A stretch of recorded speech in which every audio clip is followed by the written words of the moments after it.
Naliligo ba kayo sa gabi? O yung iba mahilig maligo sa umaga? Ano ba tamang paliligo? At ano itong mga maling paraan ng paliligo natin na ginagawa natin? Pati yung mga maling akala, isasabihin na rin natin. Okay? Tingnan muna natin ano yung tamang paliligo. Okay? Unang-una, pinakamaganda sa katawan natin, bata man o matanda, mas maganda medyo maligamgam na tubig. Alam ko may nagtuturo ng cold shower. Pero yung cold shower malamig, pwede naman yun sa atleta, malakas. Pero kung may edad na, mas maganda yung maligamgam na tubig, lalo na kung sa gabi ka naliligo. Pangalawa, dapat tama yung sabon na gagamitin mo. Iba yung sabon sa katawan, iba yung sabon sa mukha, iba yung shampoo sa buhok. Hindi pwede yung sabon panlaba, gagamitin mo sa buhok, mali yun. O yung iba, shampoo, pinapupuna sa katawan, mali din yun. Sa mukha, wag lang masyadong nakaka-dry. Gusto natin medyo oily na sabon sa mukha at hindi masyadong maraming perfume. Kasi nga, kung nakaka-dry o matapang yung sabon mo sa mukha, baka magda-dry tapos mamumula-mula. Bago maligo, dapat basang-basa. Okay, dapat maraming tubig sa buhok, maraming tubig sa katawan para mas bubula ang sabon at ang shampoo. Ang banyo natin, lalo na sa may edad, dapat may hangin. Hindi pwede saradong-sarado kasi nakakapagod ang paliligo, lalo na sa may edad. Alam ko kung napapansin nyo yan, pagligo nyo parang hingal na hingal ka na.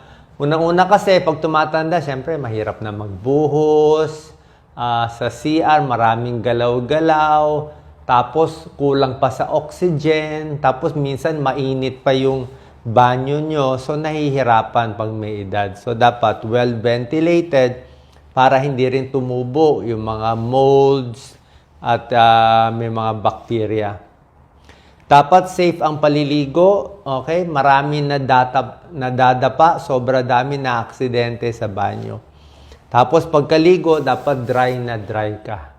Dry lahat ang katawan. Yung iba kasi, oo nga, nagsabon nga siya, pero basang-basa naman siya. Dapat tuyong-tuyo ang mga parte ng katawan na nangangamoy. Tulad ng kilikili, kailangan tuyong-tuyo yan, kundi mangangamoy pagkaligo nyo. Kahit sinabon mo yung kilikili at singit mo, pag hindi mo dinry yan, mangangamoy, may body odor. So, kilikili, singit, sa pagitan ng daliri sa paa, yan yung madalas na maaamoy. Dapat dry na dry buong katawan. Sa buhok, pat dry lang. Huwag ikot-ikutin yung sa buhok para hindi malagas. At dapat maglo-lotion afterwards. Kung may lotion kayo, o may mga moisturizer, kahit mga mura lang, ako kahit anong lotion lang, pwede na. Sa nga, nakakalimutan ko. So, yan yung mga dapat nating gawin. Ano naman yung mga bawal gawin bago maligo? Okay, yung mga maling paraan. Kung maliligo ka na, itong mga bagay na to, huwag mo nang gagawin itong 10. Number 1, huwag ka kumain marami. Huwag yung busog na busog, ang dami mo kinain, tapos maliligo ka.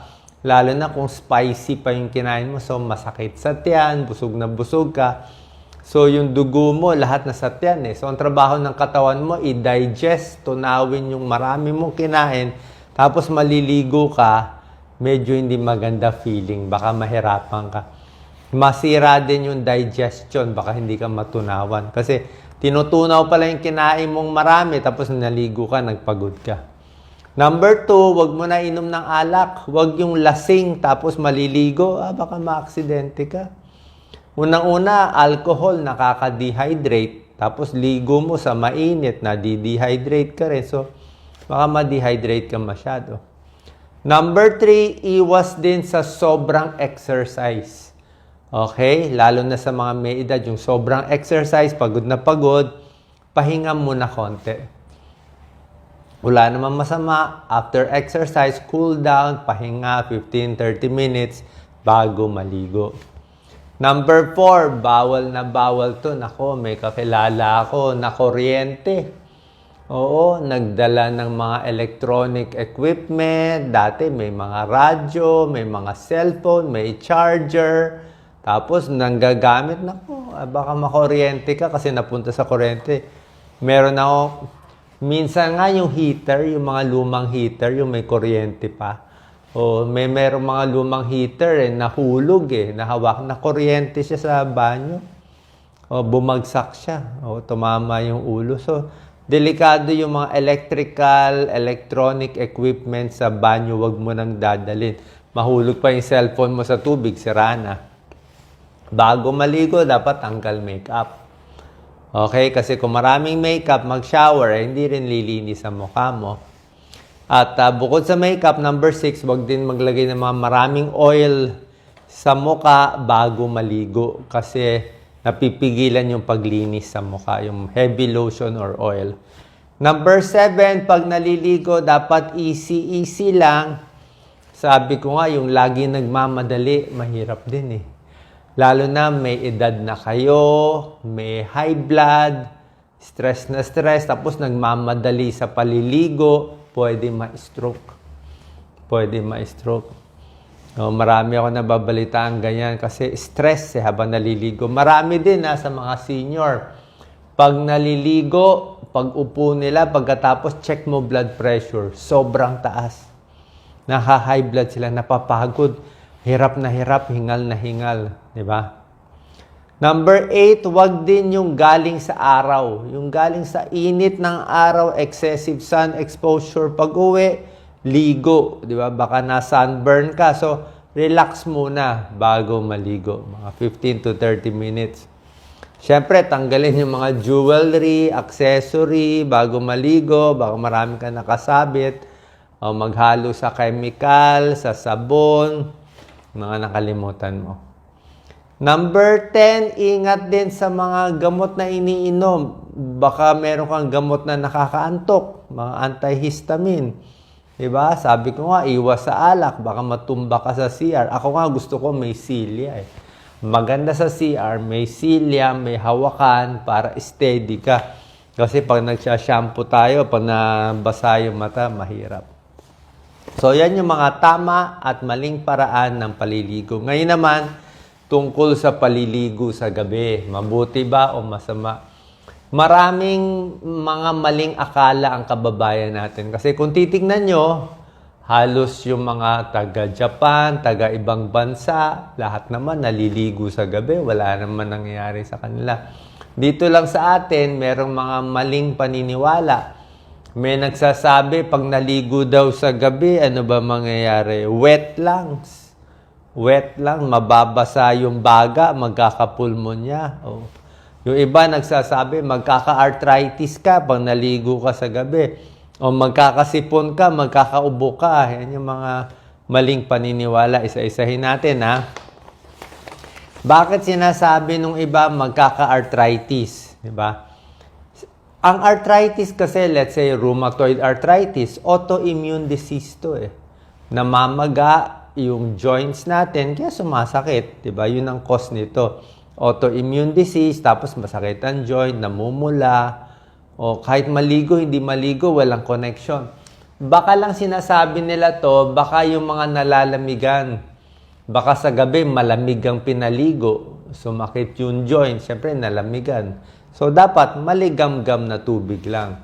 Warm water o medyo hot water pang shower para hindi sumakit yung mga arthritis mo. Kasi kung malamig, sasakitin yung mga muscle natin.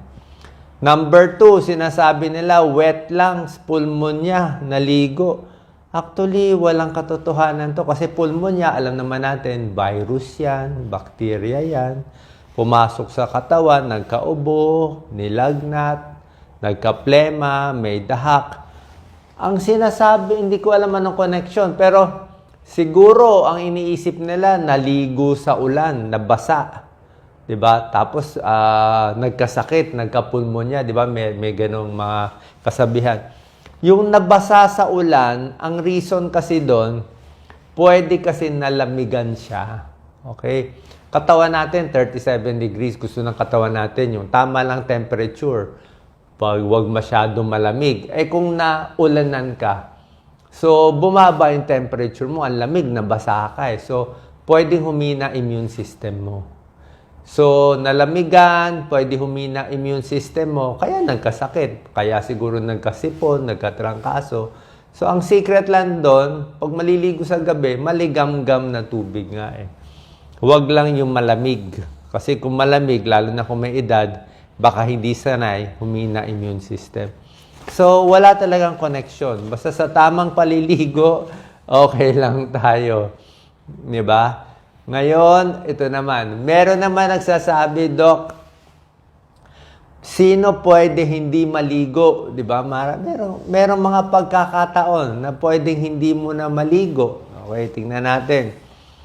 Unang-una, kung mataas ang lagnat mo. Okay, very high fever, may sakit ka, di punas-punas na lang muna tayo, di ba? Pahinga na lang muna. Pwede naman. May sakit, mahina ang katawan. Di wag mo na maligo one day, pwede rin yan. Or nahihilo, unsteady, may vertigo, baka matumba. Yung mahina ang puso, mahina ang baga, habang heart failure, hirap huminga, di ba? Pwedeng gumamit ng upuan, di ba? Dapat medyo mahangin para hindi mahirapan huminga. Yung bagong exercise, di pahinga muna. So, ito lang yung mga bagay na iniingatan natin. Pero marami ring benefits. Hindi ko pa pala nasasabi. Maraming benefits ang paliligo, umaga man o gabi. Okay? Actually, sa gabi nga, mas maraming benefits eh. Pag naligo ka, syempre, tanggal yung dumi. Okay? Yung mga pigsa, infection, tanggal. Yung mga buhok, yung mga alikabok, tanggal. Pag sa gabi ka maliligo, ang maganda dito, syempre, mas nakaka-relax, di ba? Sa gabi, pag nag-hot shower, malinis na malinis, masarap matulog. Bukod dito, napakalinis din ng unan natin. Syempre, malinis yung unan, malinis yung kumot, malinis yung kama. Dapat malinis ka rin. Imagine mo, galing ka sa labas, sa init ng araw, nag-jeep ka, puro alikabok. Tapos matutulog ka. Di dudumi yung unan mo, dudumi yung kumot, yung kama. Pag madumi na yan, pag higa-higa mo at pumunta sa mukha mo, kaya ka nagkakatigyawat. Kaya tingnan mo yung katawan mo, pagising mo, may mga pigsa, tigyawat, may mga pula-pula na. Kasi nga, nagkaroon ng bakterya, hindi ka naligo nung gabi. Diba? Kaya maganda nga yung paliligo sa gabi. Bawas stress din. Tapos, mas malinis yung katawan. Pag warm, medyo open yung pores. Pwede malagyan ng moisturizer. Mas relax. Diba? Tsaka, syempre, buong araw na dumihan kayo. Maganda rin maligo sa gabi. Ang lastly, gano'ng katagal pwede maligo? Ilang minutes. Okay? Yung iba, naliligo, napakatagal. Pero ang recommended ng dermatologist, ang paliligo nga daw, dapat mga 7 to 8 minutes lang. Ibig sabihin, pwede ka naman magsabon sandali, sabon muna, kung may tuwalya ka. Pero yung nakababad ka sa shower mismo, dapat mga 7 to 8 minutes lang. Lalo na kung medyo mainit yung tubig. Kasi pag lampas na ng 10 minutes, let's say, sobra tagal na yun, 10 minutes, ano bang isasabon mo na? Kung lumampas ka ng 20 minutes na sa shower, sayang yung tubig, tsaka masyadong madadry na yung balat. Kasi 8 minutes, matagal na yun eh, tumutulo yung tubig. Magdadry na, makukulubot na kamay mo, matatanggal na yung natural oil natin. Hindi rin maganda, mangangati ka na, pag masyado ring mainit at masyado na dry. So, 8 minutes, ang pinakaligo. Pero yung mga punas-punas, pwede pa naman hindi counted yun. Okay? So, sana po natuto tayo sa tama at maling paraan ng paliligo. God bless.